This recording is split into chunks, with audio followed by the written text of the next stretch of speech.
Girls, what is the most obvious sign you gave to a guy and he didn't get it? When I was 19, I decided I was going to join the Marine Corps. In order to join, you can't take antidepressants for at least a year. I talked to my psychologist and he weaned me off. Around that time, I had a really beautiful girl hit me up on Facebook to meet up. We talked, ate dinner, and had a great time. We hung out with her friends once after that, and one of her friends called me her new boy toy. Later that night, she invited me over to watch movies in her room on her bed. She changed and was wearing a tight tank top and a pair of tiny yellow shorts that were painted on. We snuggled. While the movie played in the background, she smiled and looked me in the eye from the pillow we were sharing and said, "You smell good." I said, "Thanks, you do too." I lay there with her in my arms, heart pounding, completely alive with emotions and completely aware that I should have made a move when she said I smell good. I knew I probably could still make a move, but above every other emotion I felt terror. I feared that I would mess up. I was terrified that I wouldn't make a move. I was terrified that I would make a move and she wouldn't want it, even though I knew that she did. And the longer I lay there in silent panic, the more the minutes slipped away. It was 1 a.m. before I realized it. I softly called her name, but she was asleep. I stood up and looked at her sleeping form for a moment. She was really beautiful. I left and wept the entire car ride home, cursing myself as a coward and a piece of crap. She called me a couple times that week. Eventually, she asked me to come watch movies in her room again. The same thing happened. Another week goes by, more phone calls. She calls me her boyfriend, even though I couldn't man up enough to ask her out. She starts dropping little hints like sometimes me and my ex-boyfriend would take showers together. There was one time she Skyped me and the lights were off in her room so I couldn't see her and only heard her voice. I asked her what she was doing and she told me she was looking up online foods that were stimulants. Not kidding. Then I asked her why the lights were off. She said it was because she wasn't wearing any clothes. So I go over to her place, more snuggling, more earth-shattering panic attacks. She kept calling me though. She must have really liked me. Eventually though, she would invite me over and then cancel. This kept happening. She would always have something come up, but I suspect she just got tired of chasing me and I don't blame her. She was gone after several months of trying to get me and I was alone with my depression and panic attacks. One day I was coming home from college and I decided that if nobody was at home, I was going to F myself. My mom was home and I told her I needed help. Dreams only come true for some people, I guess. Any chances I ever had of getting back with her, I completely ruined later in my life after developing drinking problems and messaging her until she would no longer answer. Life is better for me now and I don't drink anymore, but it still hurts to think about her, even though it's been 10 years. And it looks like we're off to a good start with these kind of sad stories. You guys ready for a bumpy ride? Here we go. The first one was tough enough, and that should have prepped us for the next one. Here's story 2. So answering in lieu of my late wife here, I am dumb, like really dumb. She and I met and became friends very quickly, but I didn't know she apparently had a huge crush on me. I thought she was out of my league, and apparently she thought I was out of her league too, but she couldn't stop the feelings. She rubbed her feet on me while we were talking and gave me her phone number with the line, "Hit me up if you want pizza, then let's hook up." We went out for lunch. She offered to date me for a Dr. Pepper, and she was very insistent that we get Meat Lover's pizza when I asked her what she wanted for watching a movie later. After we watched the movie, she was in my bed. I figured she was just wanting to keep warm and cuddle, but she strutted into my bathroom in her birthday suit. She kissed me and told me, "I want you to make love to me, you idiot." There was a regular romance story there. In my defense, she had a really warped sense of humor, and I thought she was kidding with all that stuff. It felt so natural with us being friends that the thought didn't even cross my mind until she propositioned me that there was potential for more. I had some really messed up exes and I thought romance was something where I had to jump through hoops for the other person and wait on them hand and foot, but she was different. That's why she was the one I got on one knee for. Advice to the ladies out there: if my wife telling me I want you to go all the way with me got through my legendarily thick skull, I think as a last resort that'll get through to anybody. Alright, so the second story actually ended pretty sweet. And I don't know about you fellas, but that last line, no truer words were ever spoken. Am I right or am I right? Let's go ahead and move on to the next story. This is story 3. This was some years ago. I was 22, had been talking to this guy for a while and was ready to lose my V card. I was a college student living at home, but my mom and stepdad were on vacation celebrating their anniversary, and I figured this would be the perfect time to make my move. He and I already had a date scheduled, so before we went, I cleaned my room and the entire house from top to bottom, created a chill playlist on my computer to listen to, shaved and waxed every necessary inch of my body from the forehead down, put on something daring, and waited for him to pick me up. We went out to the movies, and when he dropped me off at home, I invited him in, with the added context and in a leading, flirty tone of voice that we would be all alone and have all the time in the world to do whatever we wanted. He said, "That's all right. I'm sure you want to enjoy this time you get without your parents to be alone." He was sure, and he was wrong. I just stared at him for like a solid 10 seconds in silence before I nodded and said, "Yeah, that's true," and got out of the car. The walk from my driveway to the front door was the real walk of shame, and I hadn't even gotten any good relations out of it. After that, I sat in my very clean house in what I had on, eating pizza and wondering what could have gone differently. It was my first time trying to coax a guy, and it failed miserably. I laughed about it, though, and I still laugh about it now. I just figured it wasn't on the cards for me yet. I ended up losing my V card a few more years later to the guy I'm currently engaged to, so it worked out wonderfully. He's pretty good at picking up what I'm throwing down. Story 4. I had a friend who had a super obvious crush on me, one so obvious that I noticed it, which, considering that I can be pretty oblivious, is saying something, and kept hitting on me all the time. She was not subtle about it. At one point, we watched a movie together and she practically cuddled with me the whole time. Again, not subtle. The problem was that she was in a relationship at the time, so 1, I was not going to go out with her while she was still in a relationship, and 2, I wasn't going to ask her to break up with the guy just so I could be his replacement. I considered the guy a massive jerk and thought she should indeed break up with him, but she seemed scared to be single, so I wanted her to do it for her, and not so she could just jump into another relationship. There was also the matter that I wasn't sure how well things would actually work if we did get together. She was sweet and really cute, but she also had some unaddressed issues with her mental health, and sometimes talked to me in ways that I didn't feel were terribly respectful. Eventually, I just stopped talking to her altogether because she was, by that point, engaged and still hitting on me. She'd also said a few things that had crossed the line by that point. Red flag. A few red flags there. It's a good thing that the OP avoided that one. Dodged a bullet for sure. Let's see what happens in story 5. I met my partner of 9 years when we were at a mutual friend's 20th birthday party. I was into him, but he was completely clueless.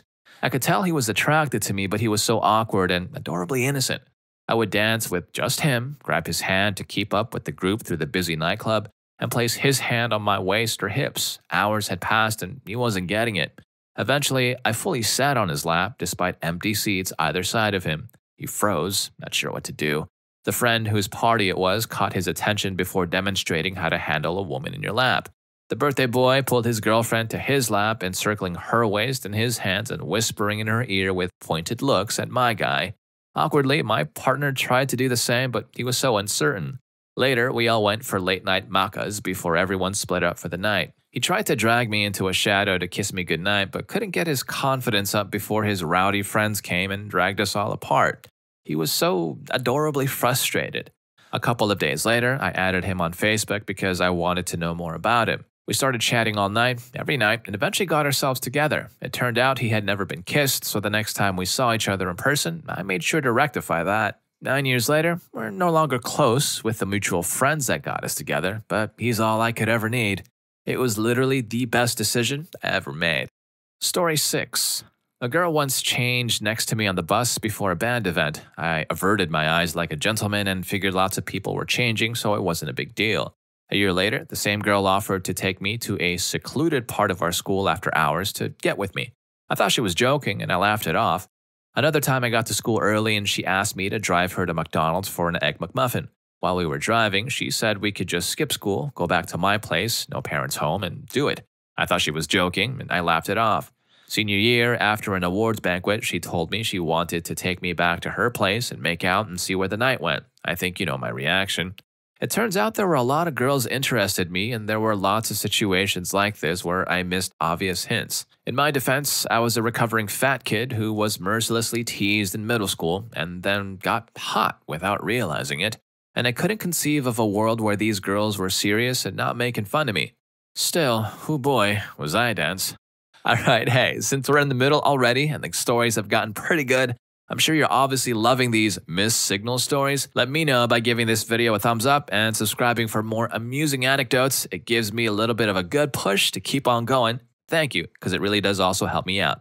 Let's move on to the next story. This is story 7. I am the boy in this scenario. I developed depression at a young age due to being tormented and emotionally mistreated. I had no idea such a thing existed until my senior year of high school. I wasn't officially diagnosed until my mid-30s.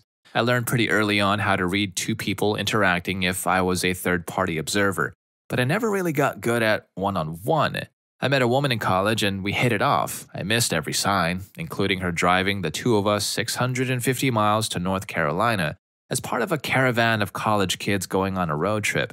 While there, we had many parties and somebody suggested she f me. She did. I chalked it up to liquid courage since I had 2 to 3 glasses and was the most sober in the room. I was wrong. We stayed friends, and many moons later, she throws me a line that comes off as both a sarcastic joke and a pickup line. I couldn't tell which, so I asked a mutual friend who told me she was flirting with me. Naturally, I said, no, she isn't. The friend was adamant that yes, she was. Being stubborn, I straight up asked, yep, she was. Blew both our minds. Things are going slow now between us, but we've talked about getting married in the future, like in a couple of years. Story 8. I'm the guy in this story, but yeah, so we were at a party together. Then everyone decided to go to a different party, and she told me she was going to get an Uber for the both of us. And I was like, cool, I don't have to take my phone out. Once we get there first, we realize the place is not popping. So I ask her whether we should head back, and she's like, I'm okay to head back wherever, and my reasonable brain thinks, yes, we should probably go back to the party we were at. At this time, I'm like, I should get the Uber to be nice, and I ordered it back to the party. She seems sort of out of it once we get back to the party, and then throughout the night, random things would happen, like she got a cut, and I was like, you probably need a bandage. And she was like, yeah, do you have any? And I was like, oh yeah, but it's back at my place. And she'd answer, are you getting one? If you can guess, no, I didn't. And then by 1 a.m., she says she's going to head back home and she orders an Uber. And as she's leaving, one of my friends comes up and tells me, you idiot, she wants you to take her back to your place. I hightail it out of the room to catch her before she gets into the Uber. I don't even think the Flash could run that fast, but it's all good now. I catch up to her and I'm like, haha, wait a minute, I got a better idea. And she rolls her eyes and cancels the Uber. Later that night, she asked me how much of an idiot I was and why I didn't pick up on anything. Story 9. Idiot guy here. She and I had been friends for about 2 years, and I had a crush on her for most of it, but thought she was out of my league. She was straight up 11 out of 10. Absolutely hilarious to be around, physically stunning, often likes splitting the check, and remarkably intelligent, far surpassing most everyone I know. I could name at least 10 other guys I knew who also wanted her. We were playing a single-player game with each of us holding a controller just for the fun of it. I thought that it was because I was the one controlling or running. She sat up on my shoulders and soon started ranting continuously about how nice my hair felt. I could feel she had wrapped her arms around my head and was talking all deeply and relaxed. I could tell my face was getting bright red. My self-esteem was super low, and I'd seen her hug almost complete strangers and just generally have a very broad definition of friendly. So I'd assumed that was the case here, despite the clear indication that she was being flirty. I had a massive crush on her already, and my imagination was running, but I wanted to be respectful. So I just tried to pretend that this was normal, despite getting nervous and stuttering to the point where she could barely understand me. Even after that, she continued being flirty and turning down my competitors, until eventually just spelling it out about 2 years later, and we have been together since, and I couldn't ask for a better SO. Story 10. I'm the guy in this situation. Years ago, a cute coworker of mine asked me to come over to her house and hang out. She was really touchy, and I was super into it. At one point, she kept complaining that she was sore and she needed a massage. I volunteered, but then got super nervous because I wasn't sure what her deal was. I said I was having a hard time massaging her with her shirt on in the way, so she told me to go under it. She also had nothing under there. I literally massaged everywhere, except her chest. I remember thinking, should I touch her? Is this what she wants? What if she gets offended? What if she is actually just really sore and needs this massage? Retrospectively, it was extremely obvious she wanted me to feel her up. I just picture young me painfully trying not to touch anything I shouldn't while she was waiting for me to initiate anything. She might as well have held 2 flares up, pointing to a sign that says, my chest. Story 11. I'm the guy. I was in 7th or 8th grade, just peacefully standing in the lunch line. I don't have many friends, so typically I just sit at a table with kids who don't bother me and eat there. Suddenly, I got pulled out of line by one of the prettiest girls in the grade and like 4 of her friends. led me out of the cafeteria around a corner where there's no one, and forcefully pinned me to the wall, and her friends blocked my only ways out. She starts asking me if I want to date her and kiss her. What's going through my head, you might ask? Why is she making fun of me? There's no way she's interested in me. I'm so much uglier than her. I wish she'd just leave me alone. And this goes on for weeks, every single day. I don't think that was even their lunch period. Every single day they do this to me. It only stopped because a teacher saw them pull me out one day and followed us to see what was going on.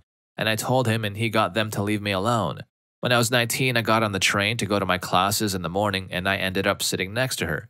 We talked for weeks since there's nothing else to do on the train, and I brought up that time period. It turns out she had a huge crush on me and was being 100% serious about it. Yes, it was too late. It'd been over 6 years at that point. A lot of these stories sound like the premise of a Hollywood romantic comedy. My problem with this story is it's leaving me on a cliffhanger. What happens on the train? Do they go out on a date, or do they just become friends forever and nothing else? Hopefully, we actually get an ending in the next story. This is story 12. I am the guy missing hints here. This girl that I was really into kept inviting me to things with her and to her house. On several occasions, she would hold my hand and put her head on my shoulder when she was startled by something or bored, would wrap her hands around me while watching a movie, and occasionally send me pictures of herself in a new dress to ask how she looked. This went on for about 2 years. It didn't really register to me that it was mutual until we were at a wedding reception together and the song 1,000 Years came on, with mostly couples on the dance floor. Not even joking, like 5 other guys came and asked her to dance. She just kind of ignored them, and I just saw her pointing at me and motioning for me to come over. I was about to ask her myself, but I almost chickened out when I saw this. Her asking to dance was less of a question and more of a command. I was so happy to dance with her, but a few seconds in, I realized it was less of a dance and more of a tight hug with gentle swaying. That is when I realized she wasn't just being friendly. We got several looks from her family and friends that were just like, it's about time. This is probably my favorite memory about anything. We are still together, and you'd better believe I plan on marrying her eventually if she sees fit to pursue my oblivious self for 2 years. Story 13.